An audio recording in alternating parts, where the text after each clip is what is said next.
This week, we are covering the case of the one, the only, Madeleine McCann. Whoop, whoop. Are you ready? I'm so ready. Okay. Madeleine McCann, a 4-year-old girl, disappeared from her family the evening of May 3rd, 2007. The McCann family consisted of Kate McCann, the mother, Jerry McCann, her father, Madeleine McCann, a 4-year-old daughter, and twins, Amelie and Sean, both 2 years old. Both of them are the same age because they're twins. Okay. Oh, I forgot how twins work. Shut up. So they had a family of 5. Madeleine was on vacation with her family and a group of their family friends and their children. The families all had rented holiday apartments in Praia da Luz Resort in the Algarve region of Portugal. The McCann family's apartment was on the ground floor of the resort, and on the night of May 3rd, Madeleine and her siblings were left sleeping in their rooms at 8:30 p.m. The parents of Madeleine and their family friends dined on a restaurant's patio only 180 feet from the McCann's apartment. The McCanns were on vacation with 7 friends and 5 children, not including their own. The 9 adults had dined at this restaurant every night at 8:30 p.m., as almost all of their apartments were visible from this location. The McCann's apartment was visible from the restaurant, however, the doors were not. The patio door of their apartment could only be locked from the inside, so they left the door unlocked with the curtains down so that they could easily check on their children throughout the night. Isn't that kind of not the best idea? I feel like you should be able to, lock and unlock your door from... Well, no, but there were 2 doors. So one of them was, the main door. I don't know why they didn't just go through the main door. Yeah. So the main door, you could lock from the inside and outside. But the patio door could only be locked from the inside. Why wouldn't they just go through the main door? I don't know. Well, I can see that if you can see the door. If they were, opposite sides of the building or something. Yeah, but, if you could see the door, but they couldn't see the door. Yeah, that's the thing. If they could have seen the door, then I can understand that. But if they can't see the door, that seems, not a good idea. Well, no, because why wouldn't they just do the safer option? If it is the same. Okay, yeah. A member of the resort staff had left a note in their message book saying that the McCanns had reserved the table that they sat at in the restaurant for 8:30 p.m. for the last 4 nights of their stay. This note also included that the group's children would be asleep in their apartments during this time. Madeleine's mother has said that she believes that this note may have led to the abduction of her daughter later that night. What? Why would they write, what? Why would they, well, how did they know that the children were, who told them that the children would be in that apartment, and why would they write that down? Because it's not relevant to them. Yeah. Why would they do that? It doesn't matter. Also, the way even that if they knew that, not everyone on the staff has to know that. Well, if the parents told, one person, just so that they, knew the situation. Yeah. But, why would they write that down for everyone to see? Well, it's not important for their dining service. It's not, it doesn't... The dining service, your kids aren't here, that changes everything. Well, yeah, because obviously if they're we need a table for 9 adults, right? That's all they need to know. Yeah, they don't need to know, all of our children are sleeping in their bedrooms in our apartment that is unlocked because of the door. Because if you work there, you can easily find out what apartment they're in. Yeah. Dumb. Okay. The McCanns and their friends left their table at the restaurant roughly every 30 minutes to check on their children. Madeleine's father conducted the first check of the evening at about 9:05 p.m. to their family's apartment. When Jerry entered, he noted that the children were all asleep and well. He also noticed that the children's bedroom door, which he had left ajar, was now wide open. He pulled the door back to where it had been and went back to his table at the restaurant. At 9:15, a crucial piece of evidence was seen by Jane Tanner, one of the 7 family friends attending the getaway, which is now referred to as one of the Tapas 7. At 9 p.m., around the same time as Jerry, Jane left the party's table to go check on her own daughter. On the way to her apartment, Jane ran into Jerry, returning from his first check of the night. Jerry stopped to talk with an employee of the resort, and neither him nor the man he was talking to can recall seeing Jane. The street from the restaurants to the apartments was very narrow, so these conflicting accounts puzzled police. So, because the road was so small, they really should have seen each other, even if he was talking to someone. Kind of a side note, every time I've gone on, a vacation where it's not just my family there, it's, my cousins or something, the adults never left us alone. Even if me neither. Even if they could, see us from far away, there was always at least one person, like, one adult in the room with us at all times. Yeah, I don't even know if I've ever been in like, a hotel room by myself. Yeah. And if I was 4, if I was little, yeah, and it was, like, time for me to go to sleep, yeah, my parents would either have someone stay in the room with me, or they would just, like, bring me with them and let me sleep, like, there. Yeah. No, yeah. Like, it doesn't... Like, I mean, obviously, if they were sitting directly outside of their apartments, that's one thing. If they were on the patio of their apartment... Well, yeah, because also, different. they knew the children were asleep because they had left them asleep, but they could easily wake up and be like, where are the parents? And, like, walk around. At about 9:15, Jane reports to have seen a man carrying a young child, walking on the road ahead of her. At the time, he wasn't far from the McCann's apartment and was heading the opposite direction as the front of the rental. This sighting gave way to a very important lead in the case, as this man was seen walking towards the home of Robert Murat, a 33-year-old man who lived near the McCann's apartment and soon became the case's first suspect. The child seen in his arms was wearing light pink pajamas with a floral pattern and cuffed legs, the same as Madeleine's. Jane had described this mystery man to be white, around 5'7", with dark hair, between the ages of 35 and 40 years old, and wearing beigeish pants. Beigeish? Beigeish. Why do I not just say beige? Well, because they were described as, like, beige to gold to, like, cream.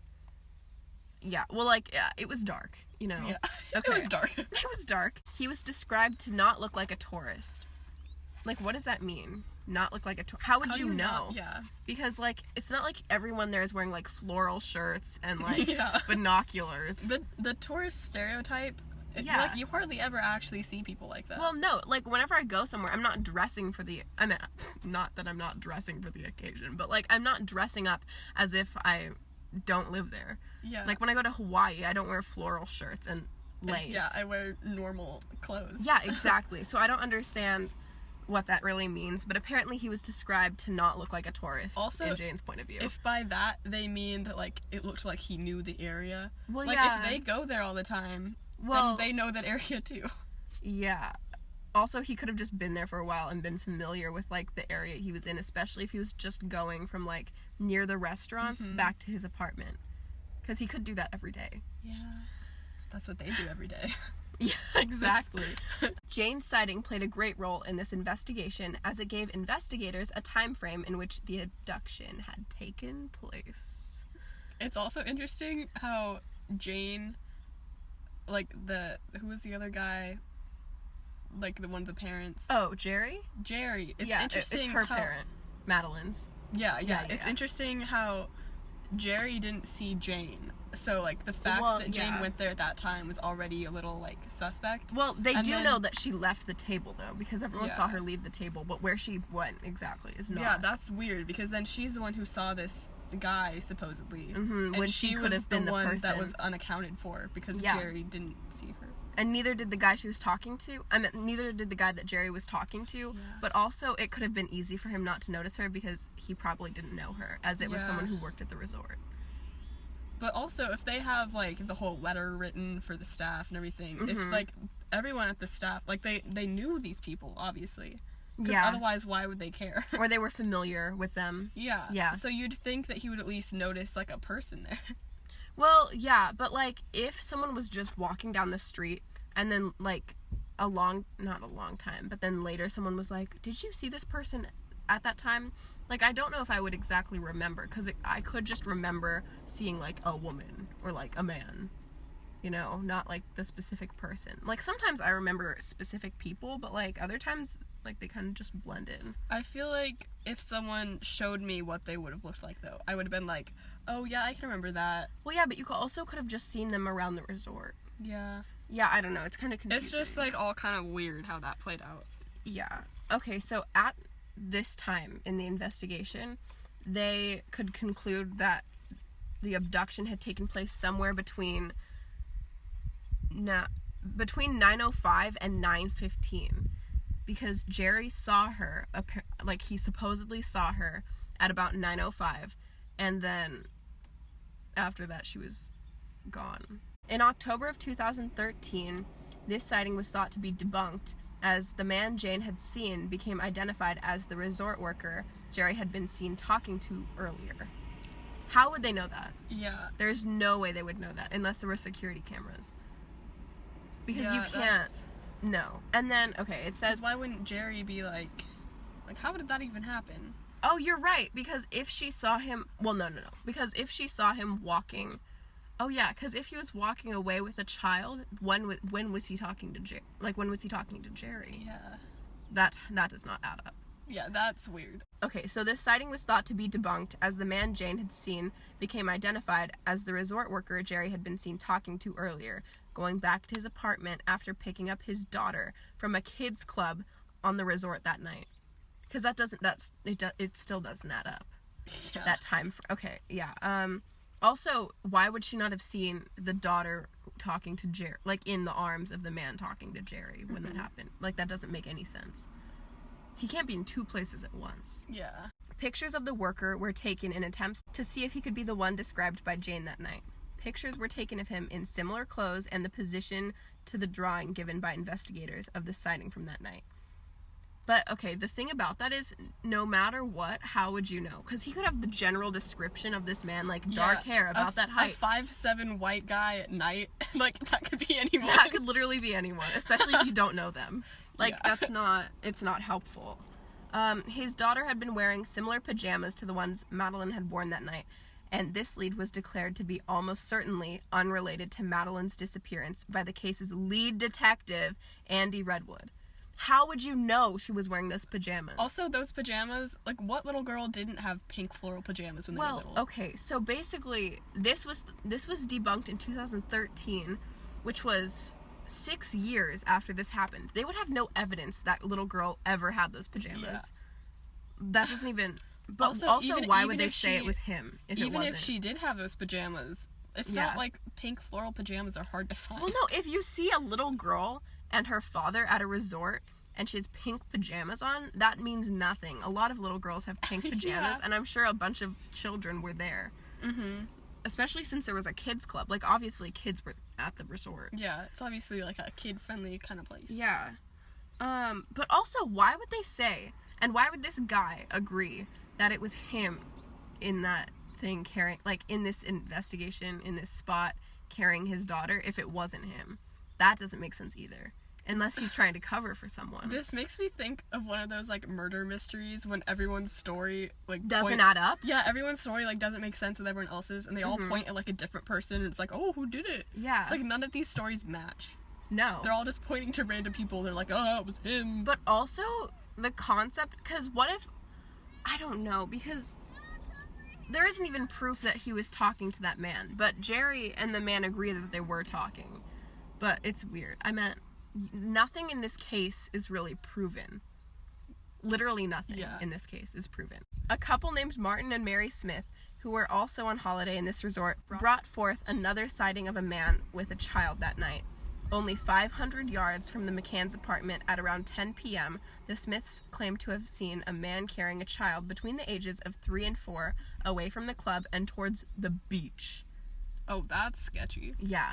Also, if this group of parents, all these family friends, are eating dinner, and they're 180 feet from their apartments, and they're taking turns, like, walking to, like, from the table to the apartments and back, how do they not see any of this happening? I have no idea. They should be able to see all of this from their table, and obviously if they're putting in the effort to go see their kids every half hour, like, you'd think that they would notice other things happening around them. Yeah, that they would be attentive enough to have some concept. Yeah.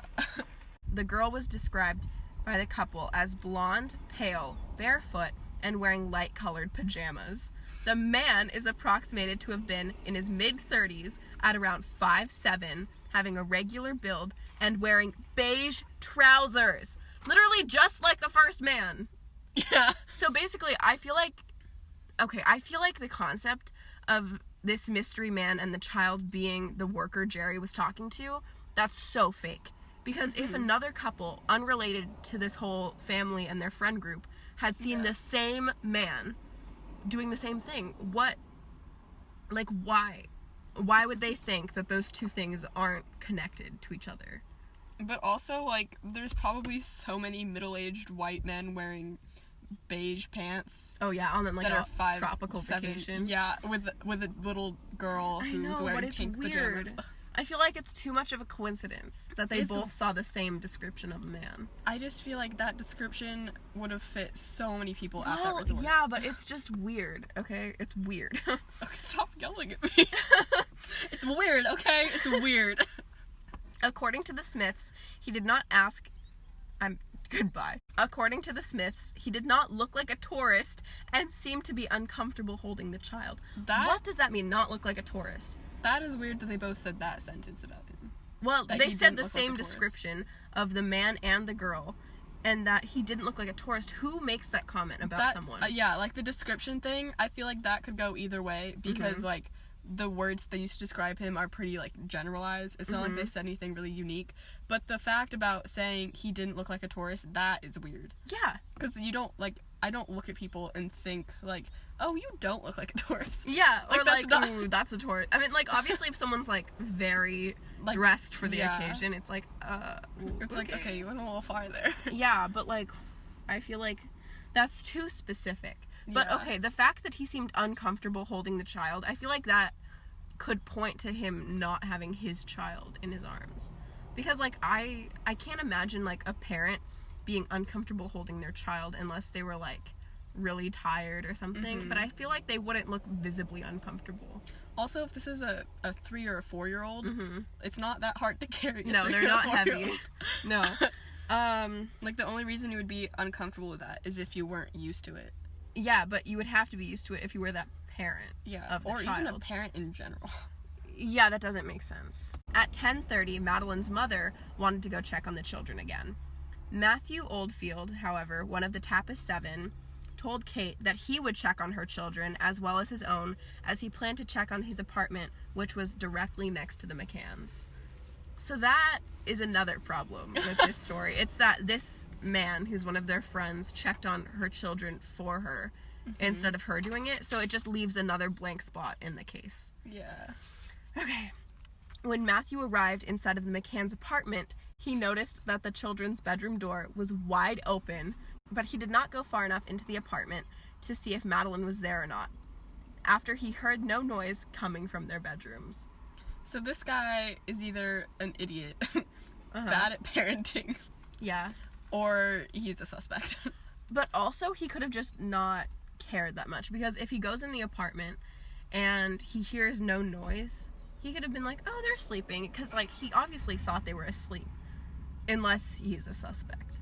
But I feel like this man, because all the children were asleep, so if he just saw that nothing was weird, he might not have cared to do a really in-depth check. I can see that, but also, if I'm a parent and I'm supposed to be checking on children for a different parent of a different family, I feel like I would do a more in-depth check of their children than my own. Because it's because you would feel responsible. Yeah, like, I would feel responsible for a person that I'm not usually responsible for. Yeah. And, like, it's kids that you don't know as well, so it's like, I feel like if it was your own kids and you were like, oh, they're just sleeping, that makes sense. But if it's someone else's kids, it seems like you would just double check to make sure. Yeah, and also, okay, the thing about the door being open, he noticed it was open, but he didn't think it was supposed to be closed for any reason, because he hadn't been in there earlier. And obviously the dad had checked before him, so he had no reason to think the door being open was a weird thing. Yeah. But I think it's weird that he didn't even look at the children at all. Yeah, like, just... Because quiet means nothing. Especially if the door is wide open, because then you don't even have to open the door. Just, like, stick your head in there and look around. Yeah. It's not like he's gonna disturb them or something. He could not remember if the children's bedroom window or its shutter were open or not during this check. He didn't remember? Because if he didn't go in there... Exactly. He wouldn't have seen He would not either have way. known. No, exactly. At 11 o'clock, Kate decided to make her own check to their apartment. When Kate entered the apartment through the unlocked patio door, she saw that the children's bedroom door was left wide open. When she tried to close the door, it slammed shut. This is when she noticed that the bedroom and its exterior shutter were open. She entered the room to see that Madeleine's blanket and her favorite stuffed cat were left on the bed and that Madeleine was gone. Like, I feel like if Madeleine had wandered off on her own, wouldn't she have taken her favorite things in the world with her, or no? Yeah. Also, she had wandered off. Wouldn't she... Like, the kids have to have known that their parents were at this restaurant. Yeah. And if it was so close... If they close, did that every night, yeah. If it was so close, they had to have known where it was. So you'd think that if she wandered off, where would she have gone other than to the restaurant to her parents? Unless she saw something that, like, attracted her. Yeah. Or so, I don't know. When I was a 4-year-old, though, I would have been too scared to go after something if I didn't know what it was. No, when I was 4, I was already cautious of dangerous things, and I think that's just because of how my parents, like, raised me. Well, I think every 4-year-old... No, but, like, every little kid, it's like nothing is impossible to a kid that age. No.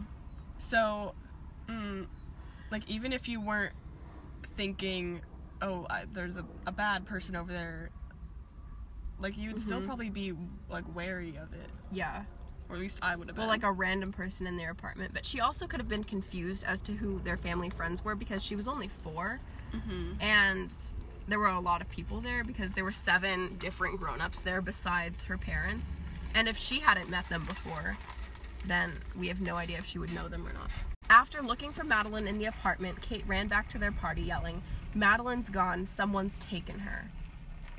Do you think it's weird? Well, I feel like that would be my first assumption as well, but I feel like it's weird that she declared that had happened. But, I mean, maybe it's not. She could have just been panicking. I mean, I can see that going either way. Yeah. Because, like, in some ways, it's weird that she jumps to that. Yeah. But also, if you know your kid really well, and, like, if your kid isn't the kind of kid to just, like, wander off, or, like... Or if she was, like, suspicious about something. But I don't know. Well, because, the window was open, so that might have been a little weird to her. Yeah, that is weird, because, like, especially if... It's at the ground floor. If the door is unlocked, the door to, like, the patio, the back door. Oh, yeah, why would the window need to be open unless they didn't know? Yeah. Yeah, because why would they enter through the window if the door was unlocked? And, like, they must have not known it was unlocked if that was the case. I feel like this whole case, like, there's one question... I don't know what the question is, but, like, there's one question where if we just knew one thing... Yeah. Then it would, like, cancel out so many other things. Like a domino effect, you know? Like, it would just make it more it seems clear. Like there's one thing missing. Yeah. That's, like, keeping everyone from figuring out what happened. Okay, also, if she ran back to the party and noticed her daughter was gone and she assumed that she was abducted, why would she not take the twins?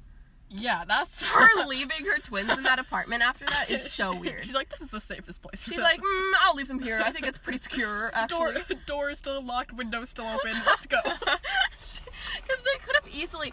If they didn't see that she had went in there, like the person who took her, if they didn't see that she had went in there, the mom, then they could have easily been going back for the twins. Yeah, like maybe they're just taking one kid at a time. Yeah. At about 11:10, Madeleine's father, Jerry, sent Matthew, one of the Tappas 7, to ask the resort's reception desk to call the police. 20 minutes later, the resort's missing child search protocol was activated. 60 members of the resort's employees and guests searched for Madeleine until 4:30 a.m. The initial assumption of the search party was that Madeleine had wandered off. Why was that the initial response if the mom assumed she had been kidnapped? Also, why did they have to go to the reception desk to call the police? This was 2007. They had phones. Yeah, I don't Between the 9 of them, the 2 parents, then like were there 9 or 7? 7, not including her parents. Okay. 9 in total. So between the 9 of them, you'd think at least one person had a phone that was charged enough to call the police. But also, I'm assuming the reception desk was not close to them. Yeah, like that's not convenient. That's the kind of thing they have at, like, the grand entrance of the resort. Yeah. That's weird. Also, there's gotta be a phone in the restaurant. Yeah, exactly. Things don't add up in this. Nothing makes sense. No. Patrol dogs and search and rescue dogs were brought to the scene. Police officers searched waterways, caves, sewers, and ruins in the local area. Many mistakes took place in the golden hours of this investigation. The border and marine police were not given descriptions of Madeleine until hours later. Isn't that so stupid? Why would if they didn't get descriptions, why wouldn't they be like, who are we looking for? Yeah, no duh, because they can't just be like, a child is missing, because that's not helpful. These people are all idiots. Yeah, exactly, because if they saw a child, they wouldn't be like, every child is the wanted child, you know? Like, that doesn't make any sense. Oh, God. Okay. House-to-house searches were not made in the resort. Isn't that so fun? Isn't that so cute? Like, it just doesn't... Because if they had a search and rescue protocol that was so in-depth, why were apartments and houses not being questioned, at least? Yeah. Like, even if they didn't have, like, the warrant to go in, why weren't they at least, like, asking every house what was going on? Did they, like, lock this place down? No. Oh my God. Roadblocks were not put in place until around 12 hours later, and it took 5 days until a global missing persons alert was sent out. What is even the point of that at that point? Like, if you're gonna wait that long anyway, that's not gonna do anything. It seems like every possible chance that they would have had to do something intelligent, they just were like, let's do the opposite. Yeah, but, like, I don't understand, because if they have a missing child protocol, what was that protocol? Yeah. Like, they did nothing besides have people look for her. But I did see this thing, and it said that when the search was taking place, it was said that you could hear Madeleine's name being called out across the whole island. Isn't that insane? That's insane. The crime scene was never secured, and many resort attendees were not interviewed. Isn't that cool? I don't even understand what part of this was in depth. None of it. They didn't even have a protocol. I mean, like, they did, but what did they do? They didn't help in any way. They didn't block off roads. They didn't People search should things. have been better in 2007, man. Samples of Madeleine's bedroom had been taken, however, and sent to 3 separate forensic labs in Portugal. DNA from one stranger was found, but around 20 different people had already entered the crime scene. Oh. That's so... Why do they need to enter the crime scene? There's no reason that they should enter. It's not like there's nothing could be gained from them entering that room. Because they're not going to find her in a bedroom. She's just, like, sitting under the sink. She's actually on the bed the whole time. She's like, hey, guys. But it's so stupid. Like, you don't need 20 different strangers to do that. Oh my gosh. Witnesses later came forward to say that men had been seen behaving strangely near the McCann's apartment days before, as well as the day of Madeleine's disappearance. The rate of burglaries had recently increased by a 4-fold, including 2 on the McCann's block, not very long before Madeleine's disappearance. In these cases, the burglars had all entered through the windows of the apartments. Oh my God. I know. So, like, if her window... I mean, it could have been, or it could have been someone else, but, like... If the door was unlocked, why would they enter through the window unless that was, like, their thing? Or they were dumb and they didn't know it was unlocked. Well, they probably wouldn't even check. Because if the parents can see, like, that side of the apartment from where they are, then they're probably just like, if we go that way, people are going to see us. Yeah. It very much sounds like someone just snuck in through the window, and then she probably, like, woke up and was like, hey... Or she didn't wake up at all. Yeah, but why would they take her if she didn't wake up? What do you mean, why would they take her if she didn't wake up? If they wanted to abduct her and she wasn't awake, that would probably be better for them. It seems like that wasn't their goal, though. Well, if they were trying to rob the house, I feel like a 4-year-old couldn't give the most accurate description of what they looked anyway. Of what they looked like. I mean, but would you take that chance if you were them? Well, you're already taking chances if you're robbing a place. Exactly, so I take that chance. On April 26th, a tourist who rented the McCann's apartment before their stay reported finding a man on his balcony who asked for money for an orphanage, one that did not exist. Imagine finding a man on your balcony. Like, that's not even your porch, it's your balcony. I just imagine them opening, like, the door, and they're like, how did you get here? And they're like, hey, they're like, you have some money for an orphanage. This man had been seen by many other visitors begging for money in a pushy way. So, okay, it wasn't only this man that they saw. They reported 2 blonde and 2 brunette men all doing the same thing, but separately. Isn't that sus? But they could easily be the men that were seen outside of the apartment leading up to her disappearance as well. Oh, yeah. What is going on with the men in this town? I have no idea. The day of Madeleine's disappearance, a man had been seen staring at the McCann's block where a white van was parked. That night, a girl on the balcony above the McCann's apartment saw a man leave through the gate below as if he was leaving the apartment itself.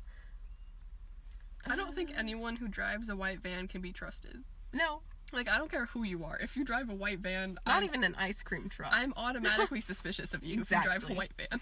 She found this to be weird because the man looked around nervously before shutting the gate behind him with both hands. That's kind of weird. Like, if you're leaving your own apartment and you're like, oh, gotta look out. And then you're like, ooh. Yeah, but it's just weird. But also, she didn't say she saw a girl with him, so I don't understand, really. Yeah, that just doesn't... It doesn't make a lot of sense. A man by the name of Christian Breckner is now the prime suspect of this case. He has now been convicted of raping a 72-year-old woman in the resort and near the time Madeleine went missing. Phone data shows that Christian was near the apartment at the time of her disappearance. That's, like, he is sus. The men begging for money, especially the one on that apartment patio, all sus. And then, what the frick is up with the conflicting stories from the adults in that party, as well as the man who was working there? There's not a single person in here that isn't suspicious. Even the twins. You know what's interesting? What if the guy who was talking to her father, what if that was the guy who wrote the note in the book, and he wrote that note because he cared personally, and then when he said he was seen doing that, but with his own daughter, what if he actually was seen doing that, but with Madeleine? But that also doesn't make sense because the mystery man was seen by Jane around the same time as she saw the employee of the resort talking to Jerry. So that doesn't add up either. Yeah, why would she even say that? Say what? Like that she saw... man? Yeah, that she saw this guy carrying the kid and that she thought it was the same person as the guy. Well, she didn't think it was the same person as the guy. It was found later that he, like, resembled him, I guess, but there's no proof it was him. That's stupid. Yeah, so that's all for that case. It really doesn't. There's nothing else I have to say, but I don't even have any clue who could have done this because so many things were messed up in this case. No precautions were taken. No evidence was collected properly. Also, there was... Oh, gosh. I read something about how investigators who were taking samples in this case weren't even wearing their gloves. They literally were doing it with their bare hands. How are they even allowed to do that? They aren't. Like, how did no one say something about that? I could not tell you. But the crime scene was already too messed up to really collect proper data from it. But, like, if they did collect data, they could at least have ideas as to who could have done it. Even if the person who really had done it didn't leave anything behind, they could question the people whose DNA was actually there. It doesn't make sense. So it seems like it's either one of the family friends or the parents themselves, someone who knew her, or it's someone that's, like, on staff, or it's these people. Island. It's these people that are like asking for money and stealing things and opening windows. Or it's just some random stranger that's like, you know, it would be fun. Yeah, exactly. And they don't even know what happened with her. It's assumed that she's dead by now, but it's so... How long ago was this again? 2007. That's 13 years ago. Oh my gosh. Yeah, so they're assuming that she's dead, but she could be in sex trafficking. She could just be with a new random family. She could be locked up in someone's basement. Like, we really have no idea what happened to her. It's kind of like Kyron Horman. The possibilities are endless. I feel like every case that we've talked about, like, there's always, like, a question that if you have the answer to that, it would just clear so many things up. Well, yeah, and like, with Kyron Horman, it's like, was he taken by someone he knows? Yeah. Or, like, a stranger. With D.B. Cooper, did he die when he jumped, or is he alive? Yeah. And then with this one, it's like, literally every question exists. I swear that somewhere I heard that her parents had given all of her children, so all 3 of the McCann siblings, like, sleeping drugs so that they would go to sleep and they would know that nothing would be a problem, or they would wake up and be like, oh, where is mommy? Or something. Well, that adds another theory. Yeah. That, like, somehow maybe the parents accidentally killed her. Well, yeah, because if they gave her too much of the medicine, and then they had this whole plot that, like, one of them would go back and do something. Like, maybe stage it so it looked like someone broke in. Yeah, but where would they have hid the body? Because it's not like they can go, like, drive really far away, because they were back in a few minute time span each of them. Well, maybe it was, like, a plot with all of the parents. But why would all of the parents agree to do that unless there was something that they could, like, hold against them? Like, I don't understand why all of the parents would agree to hide a body. Or it could have been the guy that Jerry was talking to. He could have been like, okay, so this thing happened. I need you to help me. And then that would explain why he matched the description of the suspicious-looking guy carrying the child and he was uncomfortable. Well, no, but I don't understand why Jerry would have agreed to hiding his own daughter's body. Or maybe it was, like, someone was, like, stalking her and followed them there. Like, followed them from a different location, or just saw her then? Well, either. Well, yeah, either. Like, maybe they wanted to take her and that was their best opportunity. Mm-hmm. Because she was alone. Possibly on drugs. That could explain why she was asleep.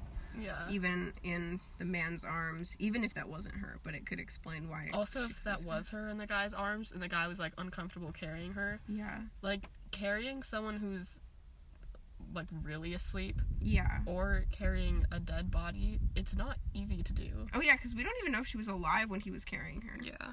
He could have been uncomfortable because he was like, well, I'm carrying a dead body around a resort, so...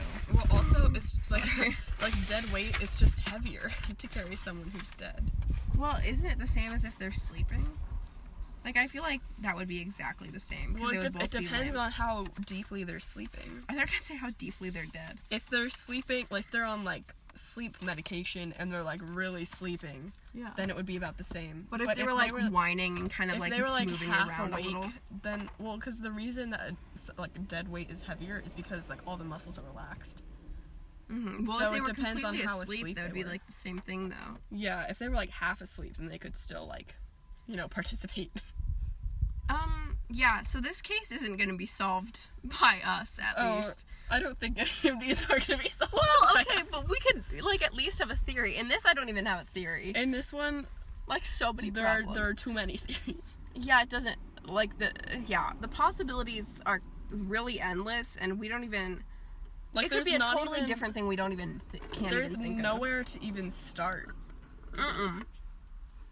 Like, the evidence is all gone or incorrect. Yeah. And it's like nothing in this case could lead us to what actually happened. I don't even think they had security camera footage or something, because if they did, it would be so much easier. Yeah. Goodbye!